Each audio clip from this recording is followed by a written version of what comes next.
और ये वीरदास क्या करना चाहता है, क्या प्रूव करना चाहता है अपने आप? महान था, महान है और महान रहेगा। और ये वीरदास जैसे लोग अगर बीच में कुछ बोलते हैं तो वो और कुछ नहीं। दिन में देवियों की पूजा होती है और रात को गैंगरेप होता है। आपके समाज में है, आपके आसपास है, आपने देखा है इसको। ਅਮਰੀਕਾ ਦੇ ਵਾਸ਼ਿੰਗਟਨ ਡੀਸੀ ਤੋਂ ਇੱਕ ਭਾਰਤੀ ਕਮੇਡੀਅਨ ਵੀਰਦਾਸ ਦਾ ਇੱਕ ਵੀਡੀਓ ਵਾਇਰਲ ਹੋ ਰਿਹਾ ਹੈ। ਵੀਡੀਓ ਵਿੱਚ ਵੀਰਦਾਸ ਵੱਲੋਂ ਵਿਦੇਸ਼ੀ ਧਰਤੀ ਤੇ ਨੀਮਾ ਵਿਖਾਉਣ ਬਾਰੇ ਆਪਣੀ ਕਵਿਤਾ ਵਿੱਚ ਕੁਝ ਵਰਡ ਬੋਲੇ ਗਏ ਨੇ। ਇਹਨਾਂ ਲਾਈਨਸ ਤੇ ਹੀ ਵਿਵਾਦ ਹੋ ਗਿਆ। ਵੀਰਦਾਸ ਨੇ ਕਿਹਾ ਕਿ ਮੈਂ ਇੰਡੀਆ ਤੋਂ ਆਇਆ ਹਾਂ, ਜਿੱਥੇ ਸਵੇਰੇ ਲੋਕੀ ਕੁੜੀਆਂ ਦੀ ਪੂਜਾ ਕਰਦੇ ਨੇ ਤੇ ਸ਼ਾਮੀ ਉਹਨਾਂ ਨਾਲ ਗਲਤ ਕੰਮ ਕੀਤਾ ਜਾਂਦਾ ਹੈ। ਵੀਰਦਾਸ ਦੀ ਇਹਨਾਂ ਲਾਈਨਸ ਦਾ ਦੇਸ਼ ਵਿੱਚ ਬਹੁਤ ਜ਼ਿਆਦਾ ਵਿਰੋਧ ਕੀਤਾ ਜਾ ਰਿਹਾ ਹੈ। ਉੱਥੇ ਹੀ ਕੁਝ ਲੋਕ ਤਾਂ ਵੀਰਦਾਸ ਨੂੰ ਕ੍ਰਾਂਤੀਕਾਰੀ ਵੀ ਕਹਿ ਗਏ। ਬਾਲੀਵੁੱਡ ਐਕਟਰ ਮੁਕੇਸ਼ ਖੰਨਾ ਨੇ ਵੀਰਦਾਸ ਨੂੰ ਕਿਹਾ ਕਿ ਵੀਰਦਾਸ ਕਿਉਂ ਭਾਰਤ ਨੂੰ ਵਿਦੇਸ਼ਾਂ ਵਿੱਚ ਬਦਨਾਮ ਕਰਨ ਲੱਗਾ ਹੋਇਆ ਹੈ। ਉਹਨਾਂ ਕਿਹਾ ਜੇਕਰ ਭਾਰਤ ਵਿੱਚ ਕੋਈ ਗਲਤ ਕੰਮ ਹੋ ਰਿਹਾ ਹੈ ਤਾਂ ਉਹ ਕ੍ਰਾਈਮ ਹੈ ਤੇ ਸਾਡੇ ਪ੍ਰਸ਼ਾਸਨ ਦੀ ਗਲਤੀ ਕਾਰਨ ਹੋ ਰਿਹਾ ਹੈ, ਕੋਈ ਸਾਡੀ ਸੰਸਕ੍ਰਿਤੀ ਨਹੀਂ ਹੈ। ਆਓ ਸੁਣਦੇ ਹਾਂ ਮੁਕੇਸ਼ ਖੰਨਾ ਨੂੰ। एक और स्टैंड अप कॉमेडियन, एक और गुस्ताखी, और वो भी हमारे अपने देश के नाम। ये कॉमेडियन, स्टैंड अप कॉमेडियन जो अपने आप को वीरदास कहता है और समझता है कि बहुत ही सक्सेसफुल स्टैंड अप कॉमेडियन है, उसने स्टैंड अप कॉमेडी का नाम बदनाम कर दिया है, बर्बाद कर दिया है। मैं जहां तक कहता हूं स्टैंड अप कॉमेडी क्या होती है मुझे आज तक समझ में नहीं आया। क्या सड़क पे खड़े होकर अगर आप किसी को गाली दो या किसी की गलतियां गिनाओ और लोग तालियां माने तो क्या आप अपने आप को सफल मानोगे? अरे आप किसी की गलतियां गिनाओगे, किसी के खिलाफ गालियां दोगे, अपने घर की चादर कपड़े बाजार में लाकर अगर आप धोने शुरू करोगे तो कोई भी उसे देखना पसंद करेगा। तो ये स्टैंड अप कॉमेडी होती क्या है मुझे आज तक समझ में नहीं आई। और उसका स्टैंडर्ड आजकल इतना बदल गया है, गिर गया है। कॉमेडी होती है, कॉमेडी के बहुत सारे तरीके होते हैं। आप एक पॉजिटिव कॉमेडी में भी लोगों को हंसाइए ना, नेगेटिव कॉमेडी में क्यों हंसाते हैं? और ये वीरदास क्या करना चाहता है, क्या प्रूव करना चाहता है अपने आप को कि वो बहुत बोल्ड है, उसमें इतनी हिम्मत है कि वो अपने पूरे देश के खिलाफ बोल सकता है, और वो भी जाकर एक विदेशी धरती के एक बहुत बड़े हॉल में जिसकी वो तारीफ करता है, जिस पर बैठे हुए लोगों की तारीफ करता है, जिसने उसको बनाया है उसकी तारीफ करता है। Great man, great auditorium, and I am getting an opportunity to speak here. I wanted to shoot myself, मुझे क्योंकि यहां पर ग्रेट लोग बैठते हैं और आप वहां खड़े होकर हमारे उस ग्रेट इंडिया का नाम बर्बाद, बदनाम और बुराई कर रहे हो। आप उन लोगों के सामने इंडिया की बुराई गिनाना चाहते हो जिसको पता है कि इतने सालों से वो इंडिया की अच्छाई नहीं बुराई को ही गिनते आए हैं। ये प्रूवन हो चुका है कई सालों से, चाहे वो बीबीसी की डॉक्यूमेंट्री हो, किसी की डॉक्यूमेंट्री हो। पता नहीं किस कारण से, मुझे नहीं पता क्यों, पर विदेशी मीडिया में इतने डॉक्यूमेंट्रीज बनी है जिसमें इंडिया में सिर्फ सांप को नचाते हुए मदारी दिखते हैं या फिर वो सड़कें दिखते हैं जिसमें बैल चल रही है। क्या हमारा देश वहीं पर है, वहीं पर रुका हुआ है? नहीं साहब, हमारा देश महान था, महान है और महान रहेगा। और ये वीरदास जैसे लोग अगर बीच में कुछ बोलते हैं तो वो और कुछ नहीं है, वो लोग दूसरे एक मीरचंद है, मीर जाफर है, जयचंद है, जो रोटियां सेकते हैं दूसरों के चूल्हों पर जाकर। उनको पता है कि इससे पैसे मिलेंगे हमको। ये सेंटेंसेस कॉइन करना कोई ग्रेट बात नहीं है। स्टैंड अप कॉमेडियन क्या होता है मैं आपको बताता हूं। चलिए, मैं भी कलाकार हूं, मैं भी जानता हूं कि कला क्या होती है, कॉमेडी क्या होती है। चलिए, एक स्टैंड अप कॉमेडी आ गया है जिसमें एक आदमी खड़ा होकर अकेले एक बहुत बड़े स्टेज में और सामने बहुत बड़ी ऑडियंस होती है, सड़क पे भी खड़ा होकर भी वो बोल सकता है, कुछ भी बोल सकता है। उसका मकसद सिर्फ और सिर्फ तालियां बटोरना होता है। और उसे पता है कि मैं अगर सीधी सी बात करूंगा तो कोई ताली नहीं मारेगा, लेकिन अगर उसको मैं सेंसेशनल बना के करूंगा तो मुझे तालियां मिलेगी। और ये रविदास उन कैटेगरी में आता है जिसका काम सिर्फ और सिर्फ तालियां बटोर रहा है। क्या वो समाज सुधारक है? क्या उसके अंदर कुछ जज्बा है समाज को सुधारने का, जो हमारे समाज के खिलाफ कटाक्ष कर रहा है? वो दो इंडिया से मैं आया हूं, आप पहली लाइन से इंडिया को डिवाइड कर रहे हो। किसने आपको यह हिम्मत दी? अगर आपको इंडिया दो दिखती है और इंडिया का अगर आपको डार्कर साइड दिखता है तो बताइए मुझे, आपके घर में ऐसा होता है? दिन में देवियों की पूजा होती है और रात को गैंगरेप होता है? आपके समाज में है, आपके आसपास है, आपने देखा है इसको? मैं जानता हूं कि हमारे देश में कई कई लोग बहुत बहुत कुकर्म कर जाते हैं, लेकिन ये हमारी कुरीति नहीं, हमारे देश की, कि इसको आप कुरीति समझ कर इसको ठीक करने की कोशिश करो। ये क्रिमिनल, ये जो जितने भी हैं वो लॉ एंड ऑर्डर के सिचुएशंस है, उसके ऊपर देश डिफाइन नहीं होता। आप क्या बताना चाहते हैं वहां पर वॉशिंगटन डीसी में जाकर कैनेडी ऑडिटोरियम में बैठे हुए हजारों लोगों को आप ओपनली कहते हो सोल्ड आउट। मैं बहुत खुश हूं कि ये सोल्ड आउट है, मुझको सुनने के लिए पूरे लोग आए हैं। और मैं आपको उस इंडिया के बारे में बताना चाहता हूं। क्या बताना चाहते हैं? आपने क्या देखा है अब तक इंडिया को? आप कहते हैं कि बच्चे लोग अपने बेसमेंट में बैठकर जितना अच्छा लिखते हैं वो बाहर स्काई स्क्रैपर्स वाले नहीं करते। आप कहां बैठकर लिखते हैं? आप वॉशिंगटन डीसी में जाकर इंडिया के खिलाफ बिगुल बजाते हैं? किस विचारधारा के आप हैं? अगर इंडिया पसंद नहीं है तो फिर जाइए, रहिए वहां पर जाकर।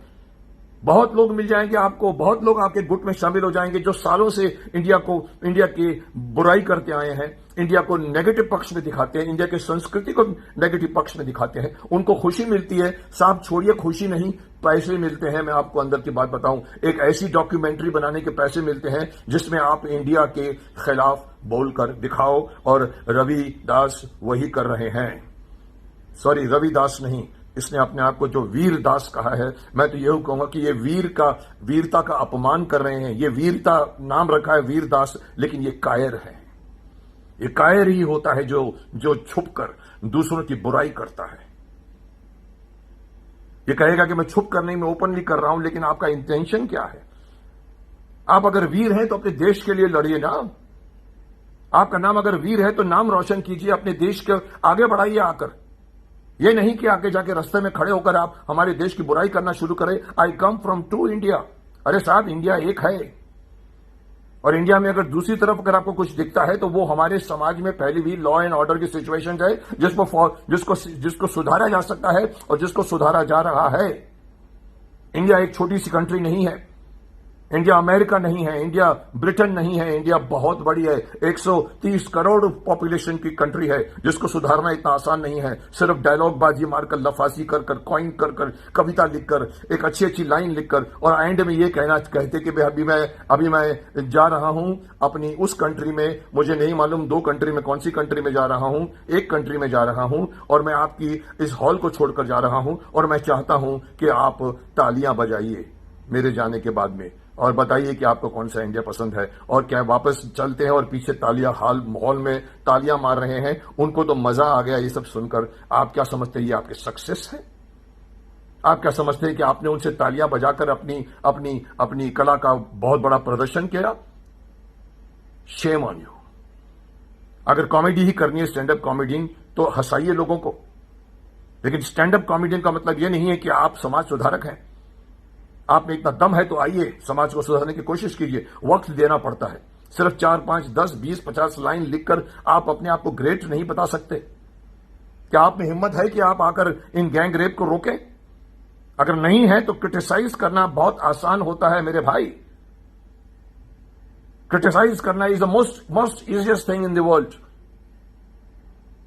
आप जानते हैं हमारे और वेस्टर्न कल्चर में फर्क क्या है? आप जानते हैं? आप तो कहते हैं कि हमारे यहां के लीडर्स जो हैं या बूढ़े बुजुर्ग जो हैं 150 साल पुरानी आइडिया लोगों को, बच्चों को देते हैं। अरे साहब, उसी 150 साल के अंदर ही पहले की बातों में ही ज्ञान है। आज तो सिर्फ नॉलेज है, नॉलेज। ये प्रगति कुछ नहीं है, ये सिर्फ नॉलेज है। आर्टिफिशियल इंटेलिजेंस तक पहुंच रहे हैं हम लोग, लेकिन हम अपना ज्ञान नहीं बढ़ा रहे हैं। हम डिस्ट्रक्शन की तरफ जा रहे हैं, प्रकृति के खिलाफ जा रहे हैं। इसको आप प्रगति कहते हो?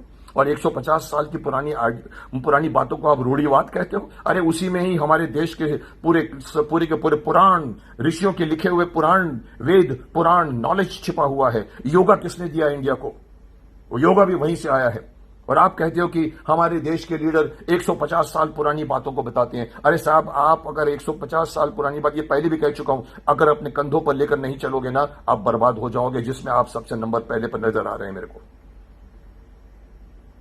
आप जानते हैं हमारे और वहां की कला का क्या फर्क है? आपने सिंगर्स हमारे भी देखे, हमारे यहाँ ग्रेट सिंगर्स आए हैं। लता मंगेशकर जी आए हैं, मोहम्मद रफी जी आए हैं, तलत महमूद जी आए हैं, किशोर कुमार जी आए हैं। आपने कभी देखा है स्टेज पर आकर खड़े होकर जब वो गाना शुरू करते हैं तो लोगों से कहते हैं क्लैप क्लैप क्लैप, तालियां बजाइए, तालियां बजाइए। गाने से पहले तालियां मांगते हैं वो, क्योंकि उनको कॉन्फिडेंस नहीं है कि उनकी परफॉर्मेंस में ताली बजने वाली है। लता मंगेशकर जी एक श्लोक शुरू करती है। इसी वॉशिंगटन डीसी, इसी हॉल में बैठकर लता मंगेशकर जी ने सिर्फ एक श्लोक शुरुआत की थी, पूरा हॉल तालियों से गड़गड़ा उठा था। उन्होंने ये नहीं कहा था कि मेरे सम्मान में तालियां बजाओ। आज का हर रैप सिंगर, आपका हर रॉक सिंगर पहले लोगों को तालियां बजवाता है और उसके बाद में उनको इन्वॉल्व करता है और उसके बाद में गाना गाता है।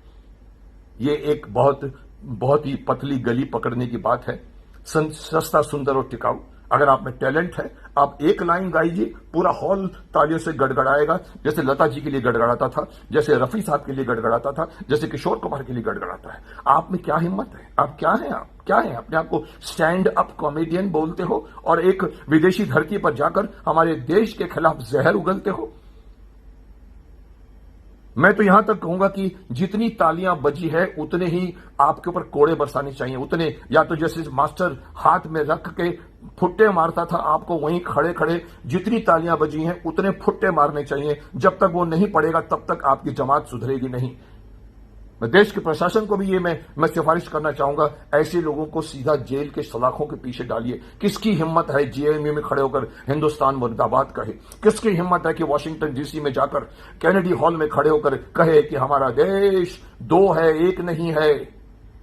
अरे आप उसी देश में रहते हो, उसी देश में वापस आने वाले हो। ऐसे लोगों को जब तक दंड नहीं मिलेगा, मैं साफ साफ बता दूं, ये सब लोग माफी मांग लेते हैं और इंग्लिश ने और अंग्रेजों ने एक अच्छा वर्ड कॉइन किया है, सॉरी बोल दीजिए। पहले आप गलती कीजिए, घाव दीजिए लोगों को और उसके बाद कहिए सॉरी, मेरा ये मतलब नहीं था। मैंने अगर किसी की भावनाओं को आहत किया है तो मैं उसके लिए माफी मांगता हूं। My fault. जब आपने कहा था, जब आपने बोला था, उस वक्त आप अपने बोलने की, अपनी बातों की अहमियत जानते थे। आपको मालूम है, आपने बैठ के एक अंधेरे कमरे में जब ये लाइनें लिखी थी, आपके दोस्त भी थे आपके साथ में, आपने उनको कहा था कि ये बहुत ही चुभने वाली बात है और आपको पता है कि जब मैं चुभाऊंगा तो आवाज उठेगी और आपको उस आवाज की जरूरत थी। आप लोग सिर्फ वाहवाही चाहते हो, आप ये नहीं देखते कि आपने देश के प्रति आपकी जिम्मेदारी क्या है। आप देश के नागरिक हैं। बाहर के लोगों में जाकर मुझे किसी ने कहा था कि क्या कोई घर के कपड़े लॉन्ड्री क्या सड़क पे जाके धोता है?